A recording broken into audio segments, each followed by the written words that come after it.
can I say? You are so outstanding that I really, like, this is over, we can go now. You're really so good. And, was it hard to get back into the Gollum mode? It was. It's the strangest thing about it was that when we did the Lord of the Rings trilogy, I couldn't have been prepared for how Gollum was absorbed into public consciousness so much, and how many people would come up to me on a regular basis and ask me to do Gollum or do their impersonations. And I've seen so many YouTube clips of Gollum being Sweded, and so. Owning him again, possessing him, kind of pull it, because of course as an actor you've just got to rein it right in and kind of feel it from the inside. And I almost felt like I was doing an impersonation myself for the first day, but it pretty soon got back into it. Yeah, I've always wondered how many people come up to you and say, "Can you leave my voicemail for me?" Yeah, right. Yeah, that happens on a regular basis. I can't even imagine. What was the major differences? I mean, let's put it this way: when you did Lord of the Rings, it was a good 10 years ago, a while back. Now you're playing him again, but the differences in terms of the technology and the way Gollum is different. What was the thing that happened for you that blew your mind doing him this time? Well, I mean, obviously I've been part of the way that the technology's kind of changed over the last 12 years, in fact. And so basically, in a nutshell, what we used to do in Lord of the Rings days was film my performance on 35mm on film with the other guys, Elijah Wood and Sean Astin. We'd all act together, but then I'd have to go and repeat the process on a separate stage at a later date in a motion capture suit. This time round, 12 years later, the scene that I did with Martin, I'm wearing a head-mounted camera. It's full performance capture as opposed to motion capture, which means it's capturing the facial expressions at the same time. So we only ever had to do it once, and all of the interaction was therefore much more connected and feels much more real. And of course, the look of the character, the muscles, the way they work, and all of that has been refined over the years as well. So there's a real fidelity to what I'm doing, the underlying performance. Yeah, Gollum's like a spring chicken in this when he's 60 years younger, He's right? so sexy now. I mean, it's really nice to actually play the heartthrob for a change. Seriously, I've been campaigning for that forever. Yeah, really, Gollum for leading man. Seriously, gosh, it's gotta happen, Andy. I understand that was Martin's first scene that he shot. It was with you. So what was it like working with a newbie? He's no newbie. But it was great. I know what you mean. He's such an inventive actor. He's brilliant, and we had great fun. And it was, like you say, in 276 days of shooting, it was day one, and we shot for 2 weeks on that scene. But every time we did it, we shot it as one long take. So it was really like doing a piece of theatre, and so we could invent. And Martin is. He can move around and change, and he was trying to define the role of Bilbo while we were doing this. So it was really exciting, kind of coming up with new stuff every single time, and different inflection and different meaning and different way of playing each moment. It was great. Amazing. Your comfort zone with Peter Jackson, obviously, you guys probably finish each other's sentences. Almost. Amazing. Almost. And he gave you such an honor, Andy, that you were able to direct some of the film.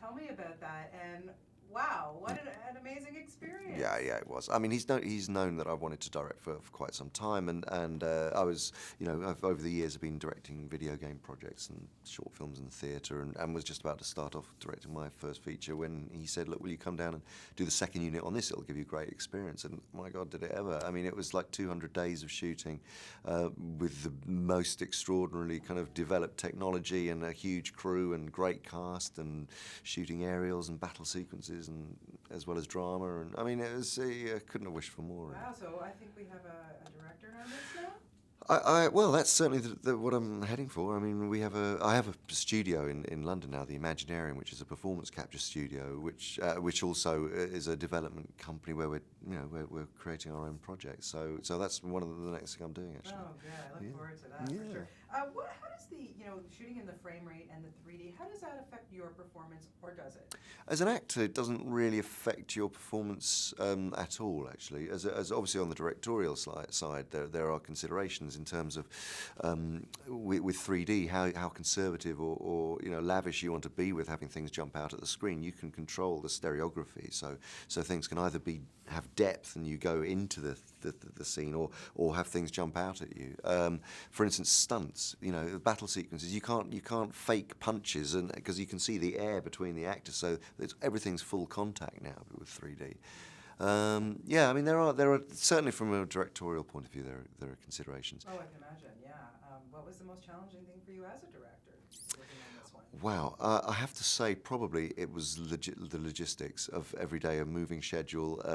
Well, you've got the 13 dwarves, but we need 6 of them on main unit, and so you can have 6 stunt doubles in, and everything, shifting sands all the time, and really being prepared, looking at previs and pre-visualized sort of animatics of the scenes that we were shooting, and then having to choose how set things up at a pace, and I mean it's a big Well, challenge. this is a big one, Yeah, It's not yeah. some little indie movie we're talking here. No, it's kind of Coming on, huge. you obviously made lifelong friends working on Lord of the Rings. I mean, did you ever think that you were going to be back in Middle Earth? No, not really. No, well, actually, let's say that. The Hobbit was always it was in the offing, but it was going to take years to sort of come round, I think. But it was just great that it finally did. Why do you think people embraced it so much and are so looking forward to this film? Well, I think Lord of the Rings kind of happened at a time of huge kind of world change, actually, and I think again we're going through seismic shifts in the way that the world, the belief systems in the world, and I think we turn to stories like this, which are very they're archetypal stories, they're big mythic kind of journeys, and somehow, although they're in a form of escapism, they actually say so much about the world that we live in. You are, bar none, the motion capture king. You are so wonderful and have come so far with everything that you've given us. And when I look at, when I watched the Planet of the Apes, I just honestly thought it was a real. You were so spectacular. Andy, I want to see you win a Best Actor Oscar. Like, seriously? How do we make that happen for you? That would be lovely, of course. I think the thing is that as long as the education process continues and that more actors start using the technology, which is what is happening, it's becoming much more used in mainstream filmmaking and next generation storytelling in other media like video games. Good actors are now working in video games because they realise that kids receive stories from video games, and actually we can change them for the better. As long as actors kind of embrace it, then I think that's good enough for me, and that people fully understand what it is. That performance capture isn't a sort of genre of acting. It's acting, and it's just a different way of recording the actor's performance. Well, you are so spectacular. It was so wonderful to see you back in this movie, and always a pleasure to talk to you. You too. Best of luck to Thank you. Thank you so much for your time. Thanks very much. Thanks, Andy. Cheers. Great to see you. You too. Have a great day.